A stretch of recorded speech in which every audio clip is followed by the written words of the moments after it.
তো আজকে গোল্ডেন আমি এ এই প্লাস। ভিডিওটাতে দুটা কথা বলবো। যার ভালো লাগবে সে একটু শেয়ার করে দিন, আর যার ভালো লাগবে না সে এমন একটা ধাক্কা মারবেন সে যেন এক ধাক্কায় বরিশাল চলে যায়, তার জন্য আবার গাড়িতে উঠে না লাগে। তো এই কথাটা বলবো এটাই যে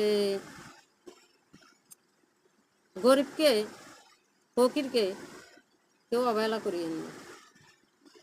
কেন করবেন না? আপনি বড় লোক হয়েছেন, আপনারা আল্লাহ বড় লোক বানাইছে।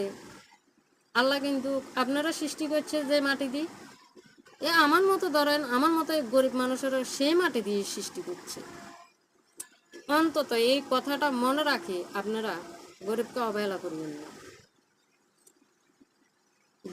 দ্বিতীয় নাম্বারের কথাটা,